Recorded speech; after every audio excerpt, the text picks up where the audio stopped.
Satu pujian yang sangat menguatkan kami, ya Tuhan, bahwa Engkau begitu mengasihi kami, bahkan Engkau menjadikan kami sebagai biji mata-Mu yang Engkau pelihara dan Engkau jaga, dan Engkau pertaruhkan segalanya demi keselamatan kami. Tuhan, kami rindu sekali mendengarkan firman-Mu, dan kiranya firman-Mu ini terus menuntun dan mengarahkan, mencerahkan pikiran kami dan hati kami, bahwa Engkau sungguh mencintai dan mengasihi kami. Terima kasih dan berkati setiap jemaat hari ini. Dalam nama Yesus Kristus kami berdoa. Amin. Saudara, silakan duduk. Hari ini kita memikirkan satu tema yang sangat menarik sebetulnya, yaitu Bapa bagi yatim, anak yatim. Saudara, dua variabel, Bapa dan anak yatim.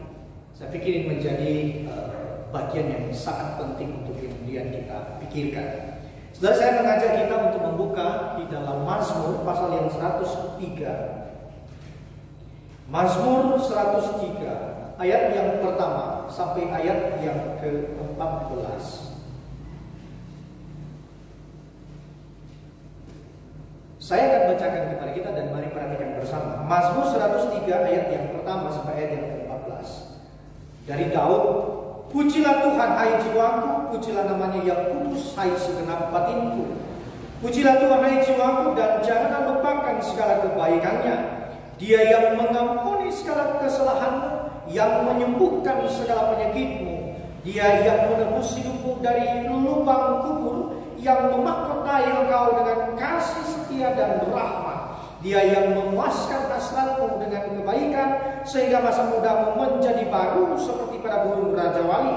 Tuhan menjalankan keadilan dan hukum bagi segala orang yang diperas. Ia telah memperkenalkan jalan-jalannya kepada Musa, perbuatan-perbuatannya kepada orang Israel. Tuhan adalah penyayang dan pengasih, panjang sabar dan berlimpah kasih setia. Tidak selalu ia menuntut dan tidak untuk selama-lamanya ia mendendam. Tidak dilakukannya kepada kita setimpal dengan dosa kita, dan tidak dibalaskannya kepada kita setimpal dengan kesalahan kita. Tetapi setinggi langit di atas bumi, demikianlah besarnya kasih setianya atas orang-orang yang takut akan Dia. Sejauh timur dari barat, demikianlah dijauhkannya daripada kita pelanggaran kita. Seperti Bapa sayang kepada anak-anaknya, demikian Tuhan sayang kepada orang-orang yang takut akan Dia. Sebab Dia sendiri tahu apa kita, Dia ingat bahwa kita ini debu. Satu bagian lagi, saudara, di dalam Mazmur pasal yang ke-68. Mazmur pasal yang ke-68 ayat yang ke-6 saya bacakan kembali kepada kita. Bapa bagi anak yatim dan pelindung bagi para janda. Itulah Allah di kediamannya yang kudus. Allah memberi tempat tinggal kepada orang-orang sebatang kara. Ia mengeluarkan orang-orang tahanan sehingga mereka bahagia. Tetapi pemberontak-pemberontak tinggal di tanah yang gundul. Saudara-saudara yang berbahagia adalah mereka yang membaca, merenungkan, dan melakukan kebenaran firman Tuhan. Saudara, salah satu tema yang barangkali tidak terlalu populer di kalangan orang Kristen adalah metafora Tuhan adalah Bapa. Ini tidak terlalu populer. Oleh karena apa, saudara? Dia menjadi kabur di antara kita ketika kemudian kita mengaitkan konsep Bapa itu dengan fenomena yang sedang terjadi di antara kita barangkali. Saudara, saya percaya seringkali kita membaca, menerima berita-berita tentang atau figur tentang Bapa yang sebetulnya tidak memainkan peranannya secara serius dan penting di dalam kehidupan keluarga. Saudara pernah mendengar barangkali kisah ada seorang anak gadis yang kemudian dikurung, ditahan oleh ayahnya sendiri bertahun-tahun di bawah ruang tanah rumah mereka. Bertahun-tahun ia melayani nafsu bejat daripada ayahnya. Saudara bisa membayangkan seorang anak gadis yang seperti itu, ketika kemudian kita bertanya, coba gambarkan apa yang kamu pikirkan tentang Bapa? Saudara, ia tidak punya gambaran tentang Bapa. Ia tidak punya gambaran tentang seorang pelindung. Ia tidak punya gambaran seorang pembela di dalam kehidupannya. Oleh karena apa? Justru orang yang mencintainya dan ia cintai, yang ia anggap itu sebagai sosok yang akan membela, mempertahankan kehidupannya, justru hilang di hadapannya, bahkan menjadi disaster, malapetaka dalam kehidupannya. Saudara, ada begitu banyak kisah-kisah tentang sosok ayah yang kacau di dalam dunia ini. Itu sebabnya saudara, kita sulit sekali untuk kemudian menggambarkan bagaimana sih sosok ayah, papa yang ideal di dalam hidup ini. Saudara, ini terkait nanti bagaimana kita kemudian melihat, berasumsi, berpendapat dan punya perspektif tentang Allah.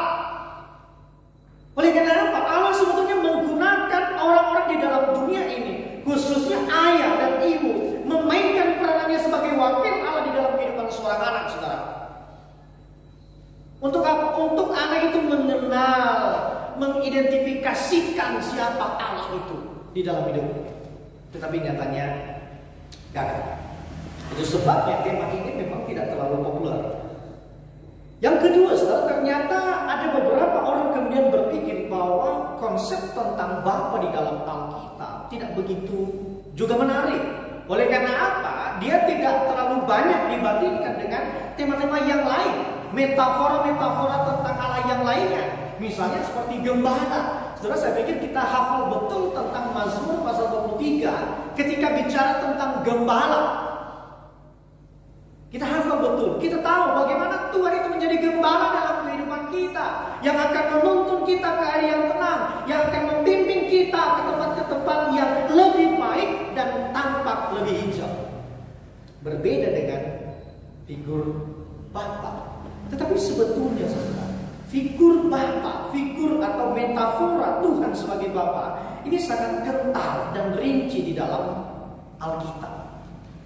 Saudara, kalau membaca di dalam Keluaran pasal 32 ataupun Ulangan kalau tidak salah 32, di sana Musa menggambarkan tentang Allah adalah Bapa bagi Israel. Dalam bagian ini pun kita melihat di dalam Mazmur pasal yang ke-68 tadi, kita juga melihat bagaimana Tuhan itu menjadi Bapa bagi anak yatim. Mazmur 103 yang menjadi bagian yang dasar perenungan kita pada hari ini juga membicarakan tentang Bapa yang begitu mengasihi kita. Di dalam Perjanjian Baru pun Yesus pernah mengatakan, Bapamu di dalam dunia ini yang penuh dengan kejahatan dan kegagalan bahkan mampu menyediakan sesuatu yang baik dalam hidupmu. Tidak mungkin ayah di dalam dunia ini ketika anaknya itu meminta ikan dia berikan ular. Tidak mungkin seorang ayah itu ketika anak meminta roti dia berikan batu. Itu tidak mungkin. Dan kata Yesus, apalagi Bapamu yang di sorga pasti akan menyediakan dan memberikan yang terbaik dalam kehidupan. Saudara, metafora Tuhan sebagai Bapa ini menjadi penting untuk kemudian kita pikirkan. Oleh karena apa, saudara? Konsep ini menjadi konsep yang sangat fundamental, sangat penting di dalam perjalanan iman daripada kehidupan orang Israel. Bahkan bisa dikata, saudara, konsep ini menjadi konsep yang hanya diperuntukkan kepada Tuhan. Oleh bangsa Israel berpikir mengklaim bahwa konsep Tuhan adalah Bapa itu hanya diperuntukkan kepada Tuhan, dan itu harus dipertanggungjawabkan hanya juga kepada Tuhan. Saudara, kita tidak bisa memungkiri memang bahwa konsep ini terkait dengan status daripada orang Israel di hadapan Allah. Saudara, kita tahu bersama bahwa orang Israel itu memiliki relasi yang unik, relasi yang istimewa dengan Allah. Keunikan dan keistimewaan daripada relasi Israel kepada Allah, saudara, terdapat di dalam siapa yang kemudian memanggil orang Israel. Saudara, Israel itu dipanggil oleh Allah, dijadikan sebagai anak sulung daripada Allah, dijadikan sebagai harta kesayangan daripada Allah, bahkan memiliki relasi langsung dengan Allah. Itu bukan karena Allah telah melihat Israel Allah telah melihat Israel kelak akan menjadi orang yang baik, bangsa yang akan takut kepada dia. Bukan. Tetapi sekali lagi dalam bagian ini saudara, keunikan, keistimewaan relasi antara Israel dengan Allah itu terkait dan termuat di dalam keputusan Allah memilih dan berdaulat untuk mengikatkan dirinya dengan Israel. Allah mengikatkan dirinya dengan Israel. Saudara, sekali lagi ini bukan karena kecakapan orang Israel, bukan karena mereka orang yang pintar, tetapi sekali lagi ini terkait dengan kedaulatan dan keleluasaan Allah untuk mengikatkan dirinya kepada orang Israel. Dan pada akhirnya saudara, di dalam ikatan ini Israel itu dituntut untuk kemudian menjadi setia kepada Allah. Saudara, kemudian ketika kita memperhatikan realita antara Israel dan Allah, relasi Israel dan Allah, kita bisa katakan begini saudara, bahwa Israel menjadi sumber utama kekhawatiran daripada Allah. Saudara, Israel menjadi sumber utama kekhawatiran Allah. Oleh karena apa saudara? Israel itu ternyata setelah dipilih menjadi sebuah bangsa pilihan Allah, tidak menjalankan statusnya itu sebagai umat pilihan dengan baik. Bayangkan saja saudara, ketika mereka keluar daripada tanah Mesir, tanah yang mendatangkan penderitaan yang begitu hebat di dalam kehidupan mereka, dengan tanda-tanda yang ajaib, dengan cara yang ajaib daripada Allah membebaskan mereka, melepaskan mereka dari penindasan. 3 hari kemudian, ketika mereka menyaksikan bagaimana pertolongan Allah, saudara, laut Teberau itu terbelah. Mereka berjalan, saudara, air itu kiri kanan kayak tembok, saudara. Mereka jalan di tanah kering di dalam laut itu. Mereka saksikan itu. Dan seketika mereka memandang ke belakang, ada pasukan daripada Mesir. Dan pasukan Mesir itu oleh karena kekuatan Allah yang berperang bagi orang Israel, saudara, pasukan itu mati digulung-gulung oleh laut. Saudara, 3 hari kemudian, ketika mereka tiba di satu tempat yang tidak menyenangkan bagi mereka, saudara, mereka menggerutu, mereka bersungut-sungut dan mencoba menyalahkan Musa. Masakan tidak punya tempat di Mesir? Masakan engkau membawa kami ke tempat ini kemudian mati dan dikubur? Kami mau kembali ke Mesir untuk menikmati daging dan segala macam lainnya. Saudara, bukankah Allah merencanakan dan melakukan perbuatan-perbuatan ajaib dalam kehidupan mereka supaya orang Israel, bangsa pilihan Allah ini, menikmati tanah perjanjian yang penuh dengan susu dan madu? Tapi apa yang terjadi? Saudara, Israel tidak melakukannya. Itu sebabnya saudara, kalau kemudian kita melihat di dalam Yeremia itu menuliskan di dalam ayat pasal yang ketiga, ayat yang ke-19 sampai 20 berkata demikian. Tadinya pikirku, ini kata Tuhan, sungguh aku mau menempatkan engkau di tengah-tengah anak-anakku dan memberikan kepadamu negeri yang indah, milik pusaka yang paling permai dari bangsa-bangsa.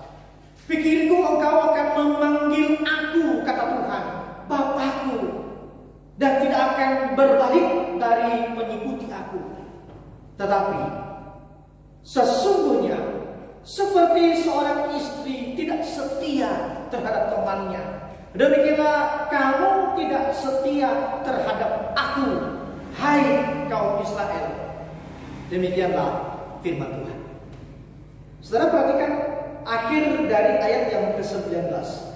Allah berbicara kepada Israel bahwa pikirnya Allah itu, Allah akan memanggil Israel dan Israel itu memanggil dia sebagai Bapa. Tetapi apa yang terjadi saudara? Israel tidak setia. Saudara, istilah setia di dalam bagian ini sebetulnya istilah yang digunakan di dalam relasi suami istri. Dan dikatakan di sana saudara, Israel itu tidak setia, bertindak secara aktif untuk menyeleweng, untuk selingkuh, dan tidak berlaku setia di dalam perjanjian relasi antara Allah dengan Israel. Saudara, tampak ada kekecewaan dan tampak ada penolakan daripada Allah kepada Israel. Saudara, demikian juga sebetulnya kalau kita mencoba memperhatikan di dalam Hosea pasal yang ke-10 ayat yang ke-9 sampai ayat yang ke-15. Di sana digambarkan saudara bahwa Allah telah mengikatkan dirinya kepada orang Israel dengan tali pengikat kasih setia daripada Allah. Tetapi perhatikan kemudian ketika ketidaksetiaan itu hadir dalam kehidupan orang Israel, saudara, Allah berbalik, berubah menjadi sosok yang menyerang orang Israel. Hosea pasal yang ke-11 ayat yang ke-7 dia katakan, umatku betah dalam membelakangi aku. Mereka memanggil kepada Baal dan berhenti meninggikan nama. Saudara, satu kalimat yang sangat serius dan dalam daripada Allah untuk menggambarkan tentang orang Israel. Mereka betah, mereka candu untuk memanggil Baal dan berhenti untuk meninggikan nama Tuhan. Saudara, Allah yang mengikatkan dirinya kepada kesetiaan kepada orang Israel kini berubah menjadi sosok yang akan menyerang dan menghancurkan orang Israel. Tetapi sekali lagi, saudara, konsep Bapa ini menjadi penting sekali. Oleh karena apa? Kita melihat sebetulnya bahwa meskipun Allah dirasakan oleh orang Israel adalah sosok yang menyerang mereka, tetapi sebetulnya Allah juga adalah sosok yang merindukan, sosok yang mencari dan berharap Israel itu kembali kepada dirinya. Meskipun Israel itu tegar tengkuk, keras kepala, dan kurang ajar kepada Allah. Saudara, Hosea pasal yang ke-11 ayat yang ke-8 sampai ayat yang ke-9 dikatakan di sana, hati Tuhan berbalik kepada Israel, belas kasihan Allah bangkit serentak kepada Israel. Saudara, di dalam pasal yang ke-10 ada gambaran tentang bagaimana hati Allah itu ingin membinasakan, untuk menghanguskan orang Israel. Tetapi di dalam pasal yang ke-11, kedegilan hati, kekerasan hati daripada orang Israel ditaklukkan oleh kasih setia daripada Allah. Sehingga kemudian dia katakan bahwa hati Tuhan itu berbalik kepada orang Israel. Belas kasihan Allah itu bangkit serentak kepada Israel. Dan Allah berjanji untuk tidak membinasakan orang Israel. Dia katakan apa? Aku bukan manusia, aku adalah Allah yang kudus di tengah-tengahmu. Saudara, luar biasa sekali kasih setia daripada Tuhan di dalam kehidupan orang Israel. Sudah dipilih dengan keleluasaan, kebebasan, dan hak mutlak daripada Allah. Ketika Israel tidak setia, tetapi Allah tetap memilih, merindukan, mencari, dan berharap Israel itu tidak akan berpaling daripadanya. Ini bicara tentang konsep Bapa, saudara. Bapa. Saya pikir bagi yang sudah menjadi ayah akan mengerti betul akan realita ini, saudara. Meskipun anak itu melakukan kesalahan yang begitu dalam, tetapi hati seorang ayah itu kepada anak, saudara, tidak bisa dijabarkan juga. Meskipun orang itu berkata bahwa kasih ibu itu sepanjang masa, tetapi jangan salah, kasih Bapa juga dalam juga, saudara. Dalam juga. Ini Omo lagi sakit, saudara ya. Beberapa hari ini dia sakit batuk, ya, jadi meler terus. Jadi sampai tadi malam juga sambil persiapan, Mama Omo persiapan, saya persiapan. Dia persiapan di meja, saya dekat tempat tidur begitu. Saya kalau lihat Omo bergerak karena nafasnya tersendat begitu ya, karena hidungnya tertutup, langsung saya melihatnya. Saya berjaga-jaga, saudara. Bukan berarti Mama Omo tidak berjaga-jaga, ya, tetapi saya mengekspresikan kasih Bapa kepada anak itu bagaimana. Hatiku lebar untuk dia. Dia kadang-kadang menyebalkan juga, saudara. Kadang-kadang juga sampai pada titik kurang ajar, tetapi hati seorang ayah itu tersedia bagi dia. Saudara, ini yang kemudian ditangkap oleh Mazmur pasal 103, yang kemudian mengklaim bagaimana hati Bapak itu kepada anak-anak yang ia cintai. Saudara, ketika kemudian kita membaca bagian ini, dalam sekali kita dibawa kepada sebuah keadaan, wow, Tuhan itu luar biasa sekali. Maka itu sebabnya tidak salah kemudian seorang yang bernama Teresia dari Lisieux, saudara, seorang Katolik, kemudian ketika dia membaca bagian ini, dia mengeluarkan sebuah kalimat yang unik, ya, unik bagi kita. Dia katakan begini, ketika membaca Mazmur 103 ini, ternyata ya Allah kita itu buta. Allah kita itu tidak punya kecakapan dalam ilmu penjumlahan.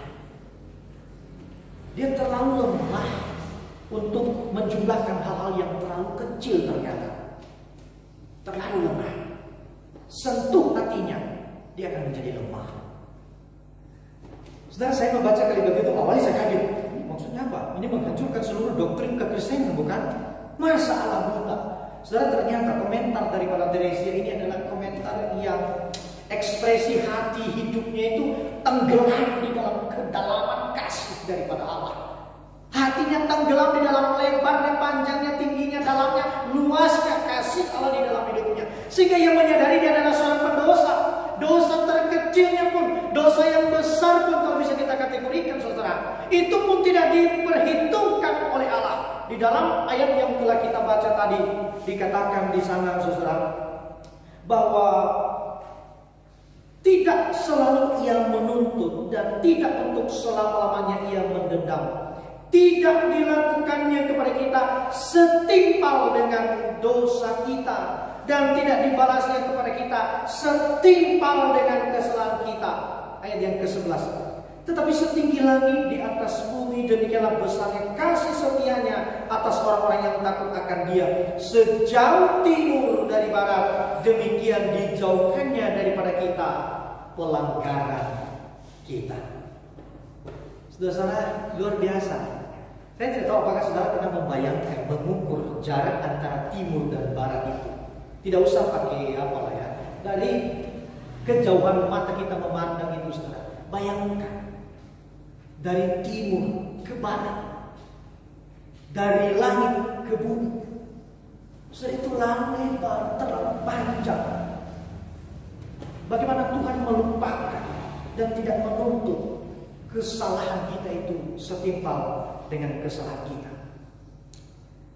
Saudara, Mazmur pasal yang 103 ini menyingkapkan kebenaran kepada kita, kebenaran yang sangat serius, bahwa Allah Bapa yang memiliki kemampuan untuk meredamkan amarah dan murkanya kepada setiap kita.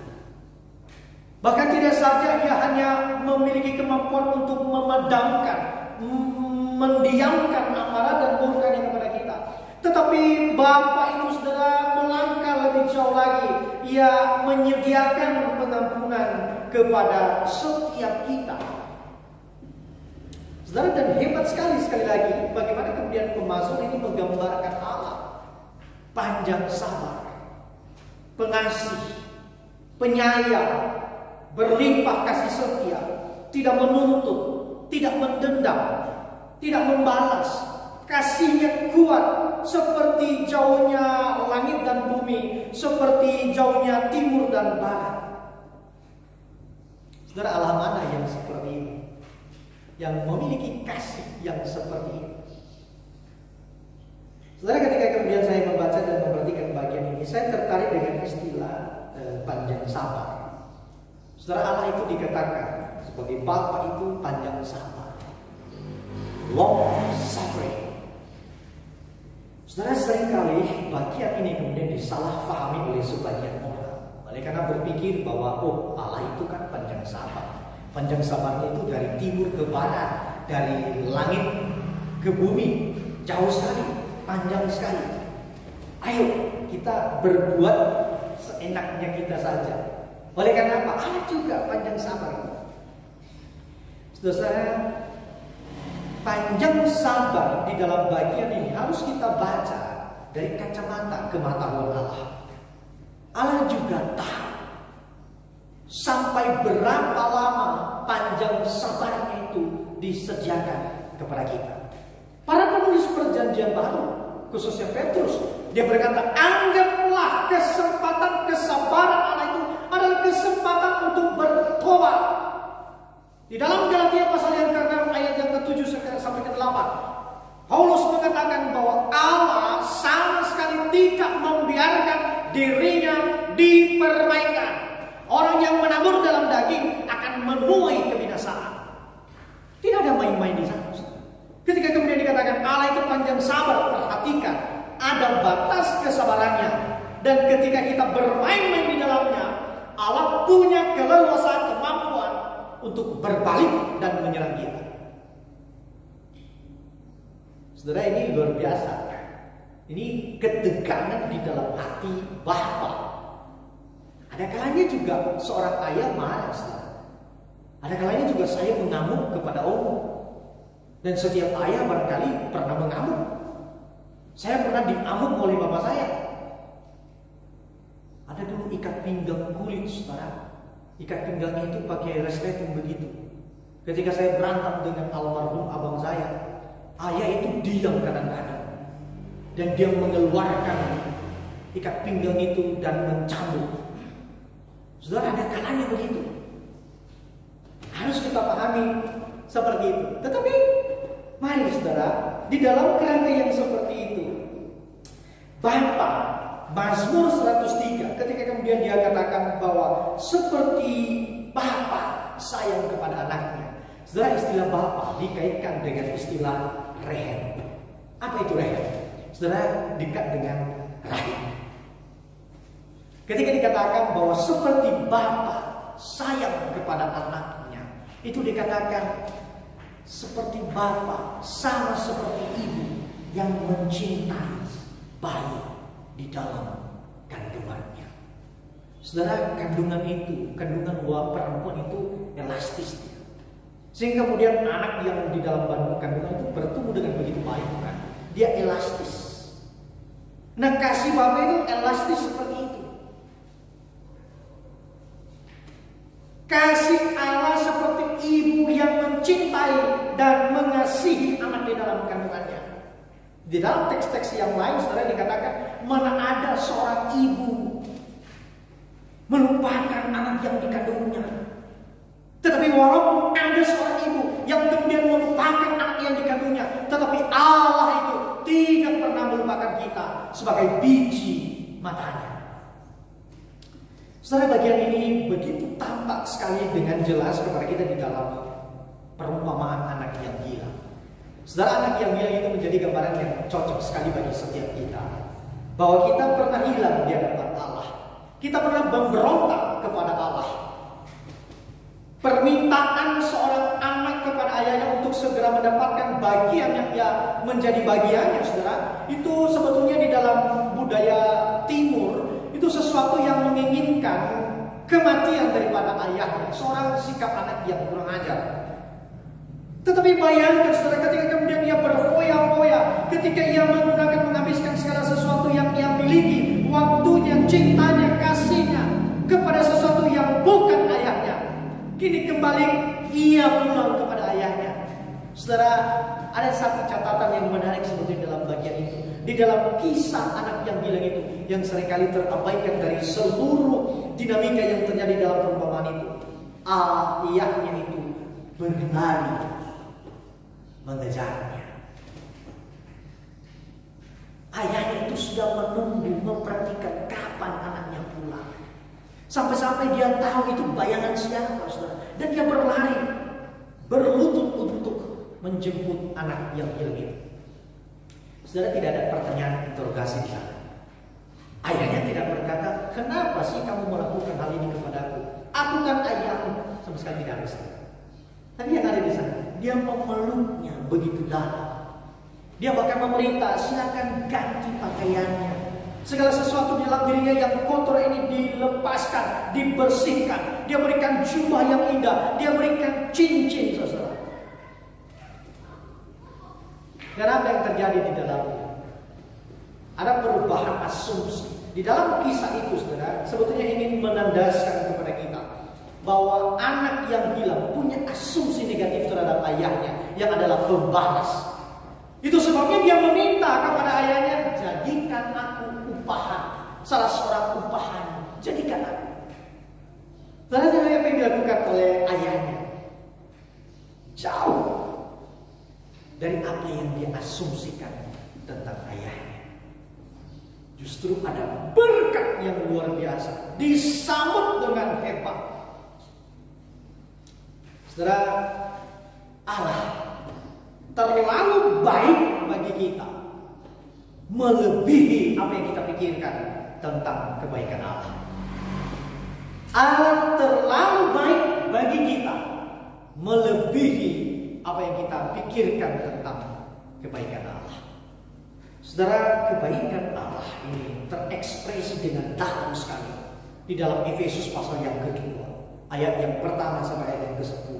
Ketika dikatakan bahwa Allah itu beranugerah, berkasih karunia kepada kita untuk menyelamatkan kita, untuk memulihkan relasi kita dengan Bapa di dalam Kristus Yesus. Saudara, yang kedua, ketika kemudian Tuhan adalah Bapa bagi Israel, maka itu menjadi alasan yang kuat bagi orang Israel untuk datang kepada Bapa, datang dengan seluruh keberadaan mereka. Di dalam Yesaya pasal yang ke-63 ayat yang ke-12 sampai pasal yang ke-64 ayat yang ke-12, saudara, ketika di sana ada keadaan terburuk daripada orang Israel, kesulitan itu menghantam nadi daripada kehidupan orang Israel. Maka di sana dikatakan, saudara, Yesaya 63 ayat yang ke-16, mereka datang kepada Bapa berkata begini, bukankah engkau Bapa kami? Abraham dan Yakub tidak mengenal kami, tetapi engkau ya Tuhan adalah Bapa kami, penyelamat kami sejak dahulu kala. Ya Tuhan, mengapa kau biarkan kami tersesat? Mengapa engkau menegarkan hati kami sehingga kami tidak takut kepadamu? Kembalilah demi hamba-hambamu, demi umatmu milik pusaka. Saudara, Yesaya 64 ayat yang ke-9 dikatakan di sana, ya Tuhan, janganlah murka amat sangat, dan janganlah mengingat-ingat dosa untuk seterusnya. Sesungguhnya pandanglah kiranya kami sekalian adalah umat. Saudara, ketika kemudian kita pahami, kita mengerti bahwa Allah itu adalah Bapa, maka Yesaya ini mengajak kita untuk kemudian datang kepada Allah. Apa adanya diri kita, datang kepada Dia. Dari awal saya katakan, saudara, ada dua variabel yang perlu kita pikirkan, Bapa dan anak yatim. Apa maksudnya anak yatim? Saudara, anak yatim itu adalah metafora juga untuk orang-orang yang lemah, orang-orang yang tidak punya daya untuk membela diri, orang-orang yang terlalu tidak mampu menyelamatkan dirinya sendiri. Dan dikatakan di sana, Mazmur 68 dengan tegas berkata bahwa Allah itu adalah Bapa bagi anak yatim, Bapa yang berlimpah dengan kasih setia kepada orang-orang yang lemah. Saudara yang dikasihi oleh Tuhan, dalam bagian ini mari kita gunakan, atau dalam tanda petik, saudara, kita manfaatkan hati Allah yang lebar, yang panjang, dalam, tinggi, luas kepada setiap kita. Datang kepada Dia. Tuhan, ini kami, ini aku, yang seringkali gagal, yang seringkali lemah, yang seringkali ragu, bahkan tidak percaya akan rencana dalam hidup ini. Mari kita datang. Saudara, kita dipanggil secara sederhana. Mari. Berikutnya saudara, mari pun kita mencoba bertanya kepada diri kita. Sebetulnya selama pandemi ini, apa asumsi kita tentang Allah? Apa asumsi kita tentang Allah? Pernahkah kita datang kepada Dia dengan satu keyakinan yang kokoh? Dia adalah Allah yang terlibat aktif dalam hidup kita. Pernahkah kita datang dengan sungguh-sungguh, Tuhan, saya percaya Engkau Allah yang tidak pernah terlelap, Engkau Allah yang tidak pernah tidur, dan selalu mendatangkan kebaikan dalam hidupku. Pernahkah? Mari kita berdoa.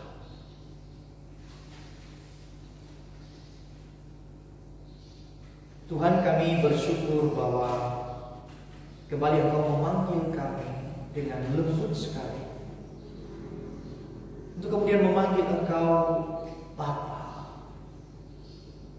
yang mengasihi dan yang terus bersama dengan kami. Kami percaya Engkau Bapa yang selalu hadir dalam hidup ini dan tidak pernah mengecewakan.